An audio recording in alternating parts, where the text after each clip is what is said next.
today, there is a pressing concern being raised by residents at Ketu South, or in the Ketu South municipality of the Volta region, concerning tidal waves that has displaced residents in communities like Agaveji, Salekope, and Amechunu. And this situation has been like that for a very long time. Earlier this year, the President, John Dramani Mahama, together with some government officials, visited these communities when they experienced tidal waves. Now, the situation has worsened, and the residents there are asking the various authorities to do what is needful, though they came there earlier to give some sort of promises. Now, the situation, like I stated initially, has gotten out of hand. Our correspondent, Desmond Selassie Ago, who is in the Volta region, filed this report after we will have conversation on that. For years, the coastal enclaves of Agaveji, Salakope, and Amutinu in the Ketu South municipality have been at the mercy of tidal waves, with the most recent incident compounding an already dire situation. Despite previous interventions, work on a much-anticipated sea defense project has stalled, leaving the communities exposed to repeated devastation. The Ketu South Assembly is engaging stakeholders to identify and secure temporary shelter for displaced residents. There are plans underway for a drier place, a more safe place to be filled and tent be erected over there for the inhabitants who are devastated by the tidal wave stuff, to get and have a place to let their heads and belongings sit there. He emphasized the importance of residents' cooperation to ensure a smooth evacuation and resettlement process. View is to contact, consult, engage the people of Salakapa, Amuchi, and Gabeji, to know whether they will be ready to relocate to that place, because it will be highly irrational for us to invest in filling of the place, later to know that the people themselves are not willing to put up there. So some measures are being put in place by the authorities there. The municipality is trying to put up some measures so that the sand that has covered the road will be removed, and also it's blocking, or vehicles are not able to ply the stretch because of the tidal waves. Let's speak to our correspondent, Desmond Selassie Ago, who has been monitoring events there for us for a very long time. We are establishing contact with him so that he can give us details of this. But Chris, this is not the first time such an incident. Exactly. This isn't the first time. I remember very well, we went there with the Works and Housing Minister, Samuel Atachia, then inspected the place, indicated that the phase 2 of the Blekusu Sea Defense War will be done. Till now, we don't know what is happening with that. We went there again with Francis Subuache, who took over from Atachia. Also, the same thing that happened in the enclave. Then the current Works and Housing Minister, Gilbert, also visited the place also to assess the situation. Even with him, the president has also been there to also check the same situation. Prior to that, the president of the day indicated that some form of work will be done so that the people can the pressure on them will be eased. But this is where we find ourselves now. The situation has worsened. Yeah, it's just sad that the visits are actually very recurring. Seems like it happens every year. Yeah.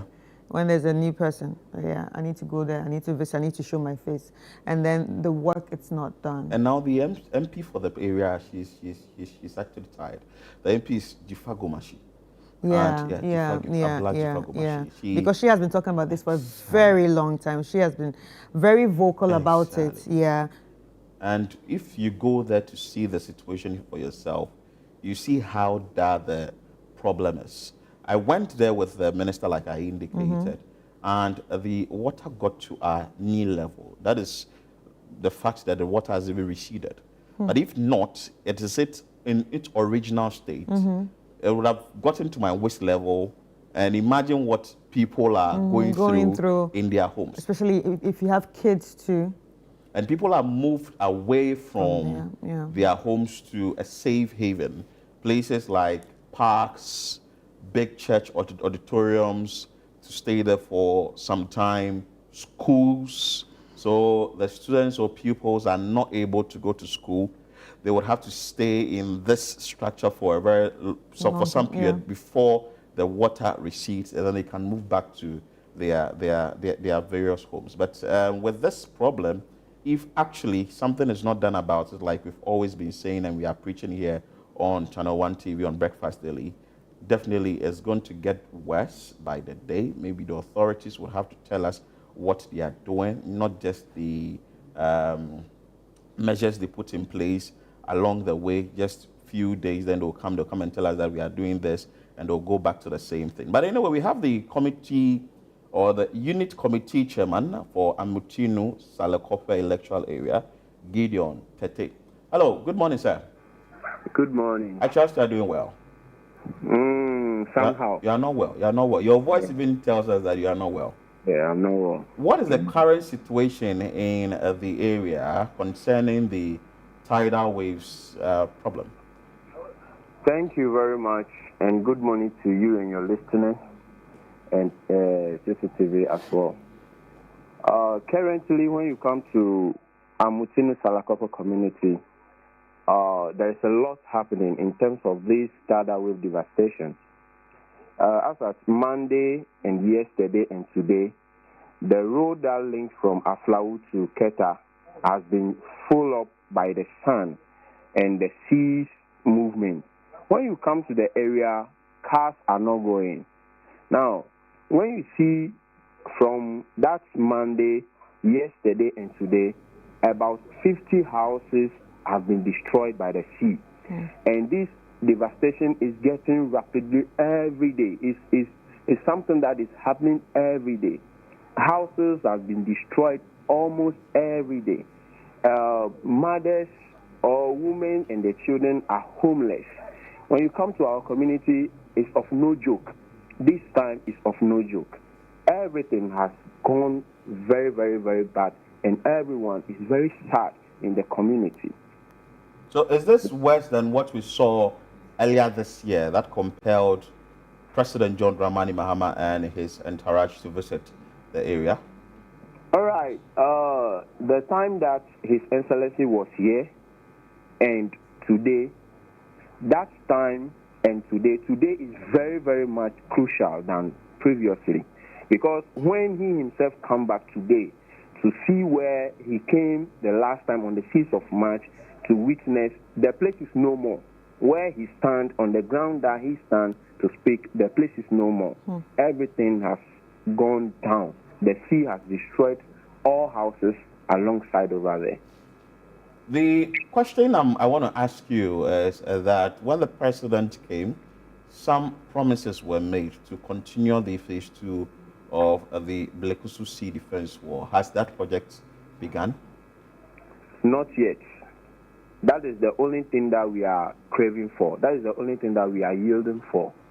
That as the president came and promised us, and we are all happy, excited that yes, our president has come to give us a promise. And as of now, nothing has happened. Nothing has started. We are not even hearing anything as in it will commence or it will not come. We are not seeing any sign. Nothing is happening. And that is our problem now. That is what we are crying for now as a community. Because what is happening is still happening. And it is very worse. Now, the days that we are in now is very worse than the previous days. Another question I want to ask you is that now that some homes have been affected and they've been displaced, where are they now, the people who have been affected? Well, when you come to Amutinu Salakopo community now, you see children homeless moving around. You see our mothers homeless. When it is night, you see people laying their beds at the roadside. Some are doing their cookings at the roadside. Some are sleeping at the roadside. We have agents that are around us. Above 90, 95 years, those who are using their crutches, when you see them around, I mean, you feel so bad because they are homeless. They don't have any place to, be. The last time when it was Monday, when the sea rises, there is a woman who is aged. We have to carry her and put her at the roadside to sit over there because they don't have any place to go. People sleep along the roadside. They sleep in, there is a church over there. That is where some are sleeping. And people do their cookings right on the road. So this has made us, we, those that are in the community, this has given us so much trouble that on Monday, we have to block the road. Because when you come, people park their properties on the road. They don't have any place to go. And the only place that we have is the road that crosses from Aflau to Ketu. And people have to park their properties on that road. People have to cook over there. People have to stay there. For them to be safe, in the other hand, we have to block the road for cars not to move so that they can also have their place to stay for a little time. When the sea recedes, then they have places to put their heads. Right. So I'm going to take you back a bit. How long has Salakope actually been dealing with the issue of tidal waves? This thing started happening in November 2017, thereabouts. Yes. For so long now, let me say about, if I did my calculation, well, let's say 15 to 16 years now that we are going through this. Mm-hmm.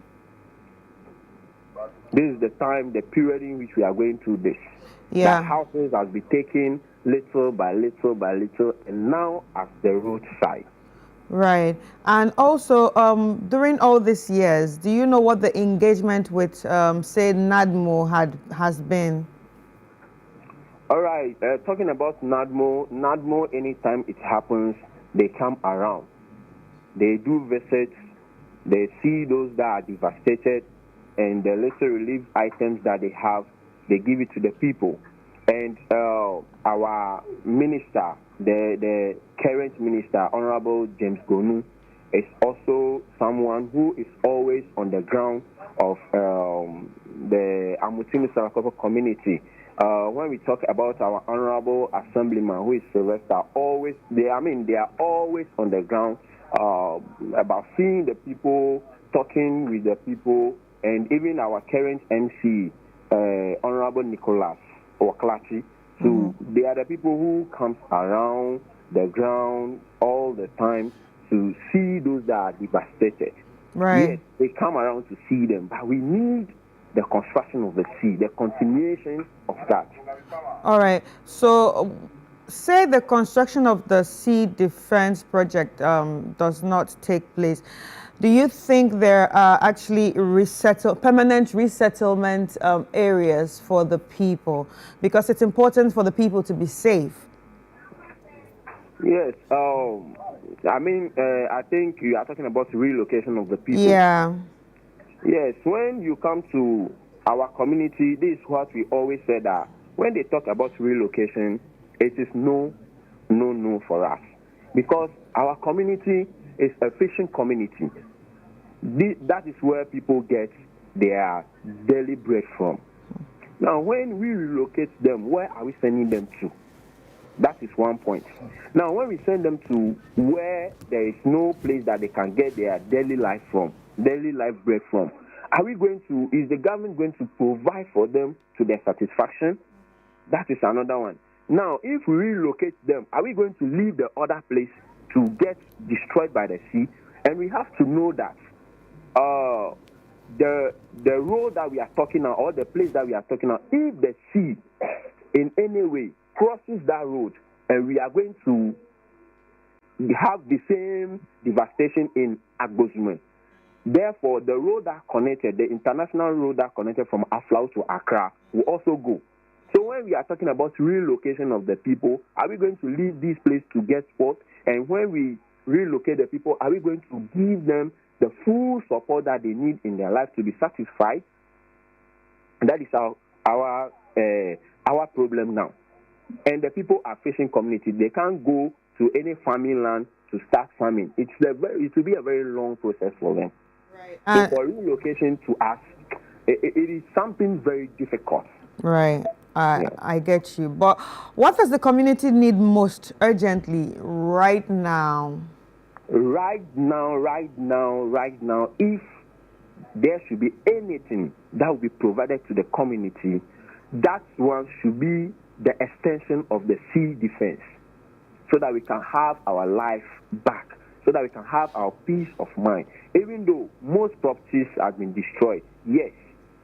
When you come to our community, it's a whole lot, because getting money to buy, cement, start over building, it's not easy. The work that our fathers did in those days, before getting their houses, getting their properties, is no more. That work is no more, and even the strength that they have is no more. So what we need now to protect our life, our properties, our mothers, our fathers, our children, our sisters, is just the extension of the sea defense, so that we can also have a peace of mind, so that we can also sleep and wake up and have a joyful life as every Ghanaian deserves. Well, I want to find out from you, the MP for the area, Abla Jifa Gumashi, right? Yes. She has been talking about this for a very long time. We know she's bereaved, but has she been to the community as this one happened? All right. Yes, she has been to the community.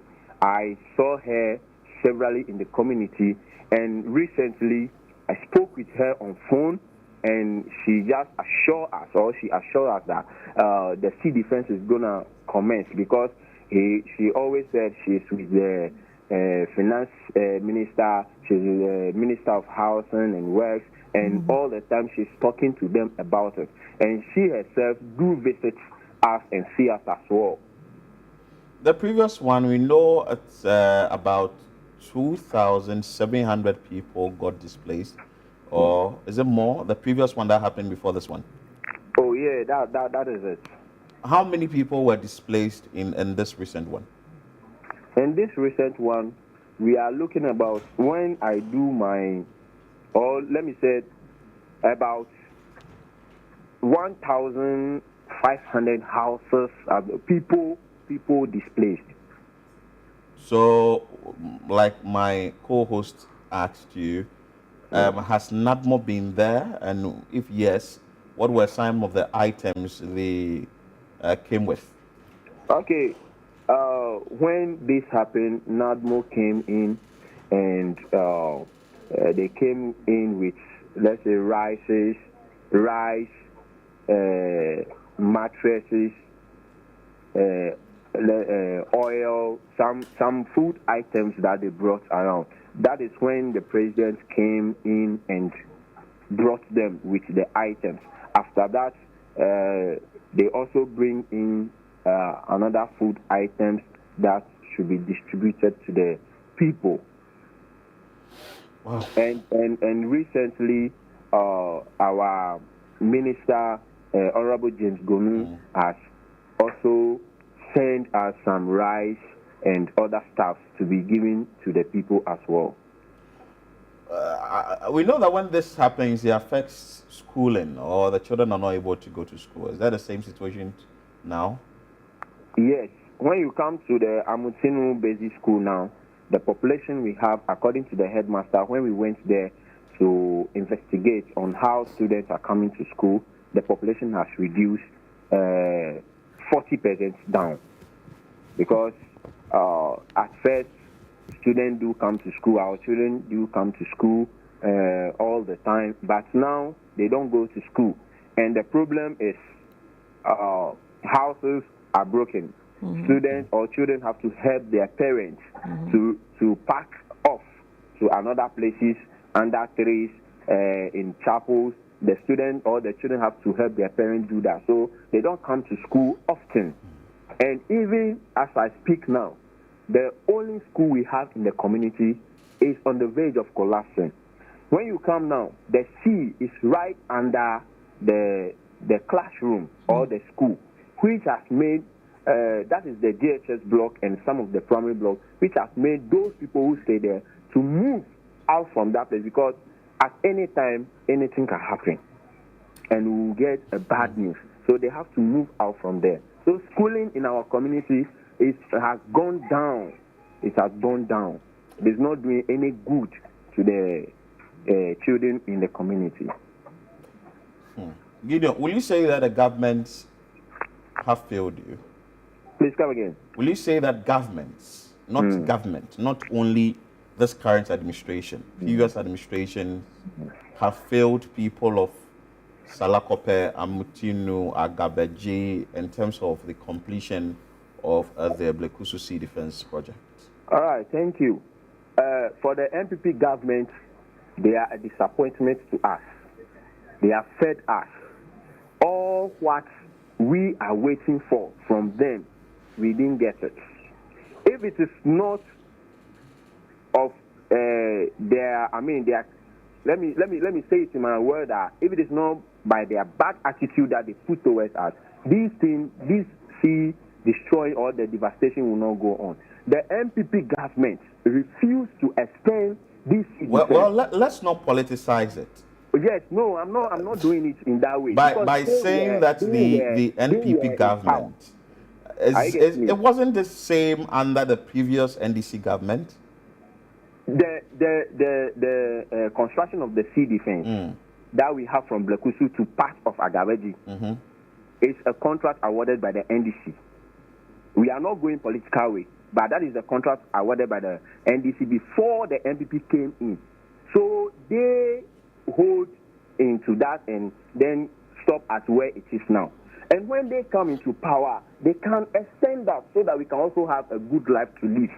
But they didn't do it. And now the thing has come, so we have the workers that we have in our community. In their time, the NDC government who came, they came to promise they will do it. And as of now, we are not hearing anything from them. So we, the people over there, are still hoping that, as His Excellency George Dramani Mahama came to say, we are still hoping that they should come into our end to do it for us. So the people of Blekusu, since the sea defense has been constructed there, they are safe, right? They, for me, I would say they are safe, but they are not 100% safe. Why? Because if this sea, the same sea, crosses the road, it's going back to Blekusu. Okay. Yes, it's going back to Blekusu. You see, when this sea crosses the road, where this sea will reach in the Ketu South constituency, it will be something very, very, very, very, very big. It will be a very big problem to us all. So when they said Blekusu is safe, Agaveji or parts of Agaveji, no, they are not safe. When the sea crosses the road, they are also inside. They also be affected. Yeah. Well, NADMO has been there. Something brief has been done. But in the interim, before the entire project to be done, what do you think that, as the unit committee member or chairman in that area, what do you think that should be done for the residents who have been affected before the bigger one can come with the completion of the Blekusu Sea Defense Project? Okay, right now, working in the community too has become so low. We don't go for fishing again, because when you cast your net, you are just going to bring out the broken houses in the sea, and your net will destroy. So we are just pleading to NADMO, our government, or anybody, NGOs, who can come to our rescue by providing relief items for our people, as in being food, being beds, being other things, anything they can provide to them to live their lives on for now. Wow. Can provide them. So that maybe we will be dwelling on that and be hoping for the bigger project to come up. Yeah. So it means that there are a lot of homes or houses in the sea as we speak now. Oh, about 3,000 houses are in the sea when we talk about that since this thing happened. And you can't cast your net. If you cast it, the net will destroy, because the pieces of the blocks that we have in the sea will destroy your net for you. So people are no more going. When you come to our community now, most of the nets are packed under the tree. The boats are pulled along the roadside. We don't even have a place to put the boats as well. So fishing in our community has become slow. There is nothing going on again in terms of that. Wow. So we are just pleading to anybody, NGOs, anybody who can come to our rescue, providing relief items, being food, whatever, to the people so that we can all have a good life to live, manage it in a way before the bigger projects will come off. Wow. Gideon Tete, thank you so much for your time. We are grateful you've given us details of what is happening at Salakope, Muchinu, Agaveji. They have been hard hit by the tidal waves that happened there over the weekend, and on Monday it was severe. It affected a road that connects to Ketu, from what they are saying, and this is a big problem that has to be dealt with. From all what he has stated, the final decision is construction of the phase 2 of the Blekusu Sea Defense Project. Yeah. Because this sea defense project is going to save the lives of a lot of people. According to the Ghana Hydrological Authority, about 270 or 290 kilometers of the coastline is affected by tidal waves. And the earlier something is done about it, the better. But Yeah. that's where we find ourselves. It was actually good hearing from, someone that lives there. And, what I've realized about this is that it's, in as much as we think that it might, like say they should relocate or they should move to another space, he asked a very important question. So what's going to happen to the place if they relocate? Because if you tell them to relocate, that means we might say they're abandoning the project. But if you abandon the project too, that means the whole area is going to be like sunk in water. Yeah. And it's also going to have a ripple effect down to the main Aflawa Road, which is a major road that a lot of people ply through to go to Togo, and especially traders. So This is a big one that has to be dealt with. Let me just Wow. quote directly from the Ghana Hydrological Authority. So there was a press conference that was held by the Hydrological Authority last year, and it's give a hint. From the Ghana Hydrological Authority, it has revealed that 370 kilometers of the country's coastline are at risk of destruction due to sea waves and human activities. The coastline forms 2/3 of the country's 550-kilometer coastline stretch from the west to the east, which hosts some strategic installations and infrastructure that are currently being threatened by tidal waves. So this tells us that there is a bigger problem, though some sea defense projects have been embarked on. For instance, the Dansuman Sea Defense Project has been embarked on by the government. That sea defense project hasn't been completed. We understand that construction is still ongoing. When you go to Tema, it's the same thing. Sea defense project is what they are also asking for. People who reside at Tema New Town are also complaining that they want sea defense project because gradually the seawater is taking away the community from them. When you also move to Ningo Pram Pram, it's the same issue. Sea defense projects, they are also requesting now, asking that the government should do some work there. Some part of it has been done, and it's about 70% complete when you go to the Ningo Pram Pram. But another part of Ningo Pram Pram is also demanding for sea defense project. Then you continue to this side, the Ketu or the Ketu South area, where the residents there are also asking that the sea defense project should be done.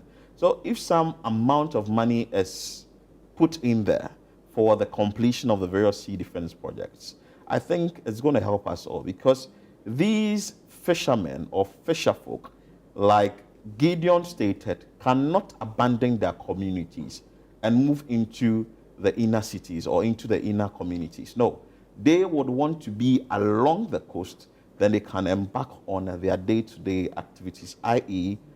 doing fishing. Because if they move away from these communities and we do not have enough measures for them to safeguard them, to protect life and properties, then what are we doing as a country to these people? Are we depriving them of their, say, livelihood? Because some people fall on this solely. You go to the Western region, it's the same thing. People are complaining, asking for sea defense projects to be done. I remember very well, ahead of the 2024 elections, we went to a place in the central region. Yes, in the central region. And they also complained about sea defense projects that they were asking the various authorities to do for them. But this is where we find ourselves as a country, that the residents of Salakope, Agaveji, and Michino, they are complaining about the sea defense project, the continuation. But we have on the line the Municipal Chief Executive, the Ketu South, Nicholas Walache. Hello, sir. Good morning. Good morning. Your name is Nicholas Walache, I guess, or Walache? My name is Nicholas Woklachi. Woklachi. Good. Thank you so much for your time. And I know you just took over the baton as the MCE for the area. Absolutely, you're Good. right. And you've been met with this situation. From your outfit, what do you make of the current situation in the area concerning the tidal waves? Thank you for having me. Let me use the opportunity to extend my warmest greetings and regards to your listeners and your viewers, and that they are once again listening to Nicholas Woklachi, who is recently indulged MCE for Ketu South. I like the way you put it. I have been met with this tidal wave destruction. It's been with us from Tabi Memorial, and I'm not going to say that we are used to it. I'm not going to say that. But any time I thought that happens, there's always a response to that. Let me say that the past 12 years or 16 years, when the first 6 years of the 16 years I'm talking about, the first 8 years of the 16 years I'm talking about, NDC was in power, and when NDC was in power, we had a very effective sea defense project, and that curtailed the tidal wave destruction. But the past 8 years, when the recently ousted regime was in power, not even a single groin was put over there. So it's like that project belongs to NDC. So NDC has come back to power. And about 2 months ago, when the tidal wave visited us again, His Excellency John Dramani Mahama, who is always the listening president, quickly responded to the plight of the people by quickly enforcing some mini budget to be slotted into the national budget to that effect. That was not actually planned for. But you could remember, as a media person, when the regime of during the tenure of the Parks regime, there was a kind of allocation for that. And you could remember there was somebody who stood and said they didn't want to see even a single stone or rock placed over there. And that was about it. So nothing was done. So now that we come back to power, when it happened about 2 months ago, we had our people from Accra, we had our ministers, we had our president coming from Accra to respond swiftly to the situation. And they did promise that something will be done about that. And this is what we are doing. So far, I can tell you for a fact that the situation is getting out of hand. The sea has now ravaged up to the roadside, and the whole part of the road has been covered with the ooze of the sun sea from on the road, and making the place immotorable or unmotorable. So for now, we are now backing our hopes on the promises of the Republic, the President of the Republic of Ghana, who I always label as the listening president, who I always laud as a president always responding to the plight of the people. So we are keeping faith with the NDC government. We are keeping faith with the Member of Parliament. We are keeping faith with the regional minister, his Honorable James Gonu, who quickly ordered 40 tents to be made available, who is providing resources for us to get some place filled for the people to move to safety. And I'm also keeping faith with the Member of Parliament, Honorable Ablaji Fagobashi, who has released some resources to be used temporarily for the people to be catered for. So for now, I can tell you for a fact that the situation is getting out of hand, but we cannot continue to be talking about the situation. The only thing for us to be talking about now is how to perfect some temporary solutions, and this is all I'm telling you. We are providing relief items. At least the people's livelihood have been destroyed because the sea has taken over their places, their residence, and even they don't have any place to even lay their heads. So what we are doing now is to provide food items for them, at least to be cooking and be eating at a place where they can find themselves comfortable to be doing that, and also where they can be laying down their heads. And that's what we are doing now. Right. So, what has been your biggest challenge when it comes to, helping the affected residents? The biggest challenge is the resources I'm talking about now. This is what we are now gradually providing.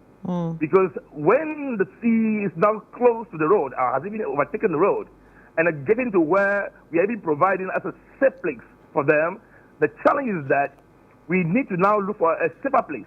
And that's what we are doing now. I can tell you for a fact that during the past regime, what we experienced was that a place was allocated for a resettlement. And if you visit the place now, the structures put over there is nothing to, the structures put over there are nothing to run home about. Getting dilapidated, not even complete. So you can see that even if you are told the kind of investment that has been sunk into that, before you have those structures to account for those investments, you will know that something magical happened in the past regime. So those structures that were supposed to be meant for relocation, resettlement, should be normally demolished and a new one put up. And my regional minister and the Member of Parliament are now struggling, looking for resources to now put up another structure. But as we are waiting for that to happen, we are now feeling a drier place, a safer place for them, so that things will be used over there for the people to move in with their belongings, which are floating right on the seawater. Right. So what exactly is the problem with the past area that was given for relocation? What's the main problem? The main problem is that the structures put over there for relocation are nothing to ramble about. They are very dilapidated. I mean, 2 or 3 or 4 structures were put there, and they are even eaten into by the salt. So they are even on the verge of collapse. So we cannot, they are not even habitable. You cannot allow human beings to go there. Right. Yeah. But are there any plans in place to prepare for future tidal wave incidents? The plan is the one you are aware of already. The plan is the one you are aware of already, that the past times when the NDC was in power, there was a major sea defense project. Right. And that controlled the tidal wave discharging from Ketu to Blekusu. Are you aware of that? Yeah. So when IDC left power, the project was left unattended. Okay. It's okay? Right. So this tells you that now the people have every reason to have a faith in the NDC government. The people have every reason to have a faith in the leadership. They have every reason to have a faith in the MP. They have every reason to have a faith in the regional minister, who are leaving no stone unturned to provide resources to cater for their temporary safety. Right. Okay. Honorable MC, before you go, will you say that the Sea Defense Project, the phase 2 of the Sea Defense Project Blekusu, will be completed under your administration? That's a good question, but at the same time not a good question, because it demands these are capital intensive projects, and it calls for serious financial engineering and serious project engineering to see what will be the cost that will be sunk into that. And we are very confident that since we did the first phase and the second phase will also be equally be done. So we are not going to, as I said, this government is highly responsive type, is highly adhering type, so I can tell you for a fact that the years that we used to build the sea defense from Ketu to Blekusu, the same year could also be equally used in building from Agaveji to Aflau. And then we're now going to look for the resources. And these resources are now being looked for. You can just imagine that recently about 200 million Ghana cedi allocation has been made for pre-studies and for initial financial engineering, and this is what is ongoing now. And I know for sure that in a few months to come, the real sea defense project will commence. So, but for now, as we wait for that to happen, we must be making provisions for temporary measures that will control the situations and bring our people to safety. Again, I want your word for the people of the Amuchinu, Salakope, and Agaveji. Are you giving them your word that since the NDC... They are aware already. They are aware because the past glories are there, the past performance are there. You see, when you talk about performance management, a past performance tells you that future performance could easily or equally be guaranteed. Honorable MC, the past glory, for that one, we are leaving it for what has happened in the past. This so what happened in the past could equally happen in future because the people who did it in the past are still alive. And the way they manage to respond to the plight of the people, that tendency is there, that ability is there, that capability is there. So that question is not here or there because the people lived that past and they did it, and there's a possibility that's going to do it because they did it and they have a track record for that. Okay, Honorable, thank you so much. You're monitoring affairs and events in your municipality. Grateful for your time. He is the MCE for Ketu South. Why are you looking at me like that? He's the MC for Ketu South municipality, Nicholas Waklachi. And he has stated that things that happened in the past, you'll be able to do it now. For us, what we want here is getting a better way to resolve this problem so that it will not happen again. Right. Because the people in this area, they have suffered for long. And they can't keep on having their structures submerged in the sea every now and then when the sea rises. We know that climate change has a role to play. But as humans, we also, the backstops with leadership, some sort of measures should be put in place so you can address the challenges. So that at the end of the day, say 2, 3, 4 months from now, we won't come and sit here and talk about the same thing again. Exactly. Yeah. But anyway, still on this topic, we have some messages from you, the viewers. Let's just go through them and yeah, we'll continue the show. Kwabena Bocho from Accra says, I think this thing is being taken for granted by the authorities.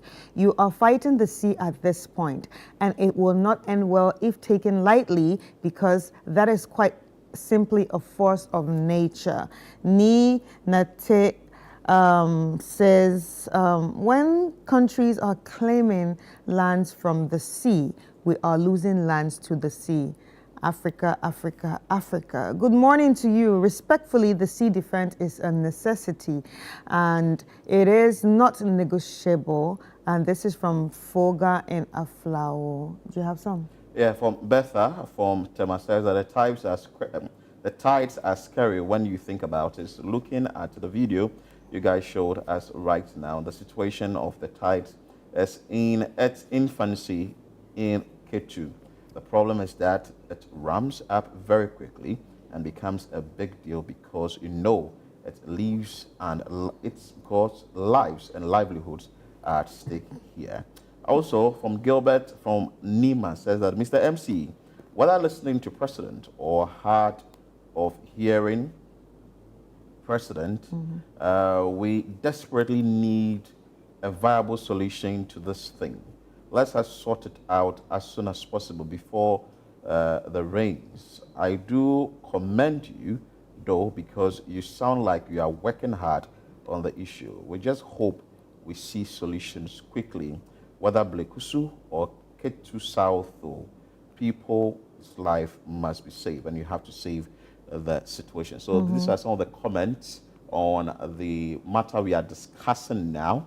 It has to do with the sea defense projects that must be completed, the phase 2 of the Blekusu Sea Defense Project that must be completed, and residents within Salakope, Amichini, or Gaveji, among other communities, are facing or bearing the brunt. Well, I was still watching ChannelOne TV.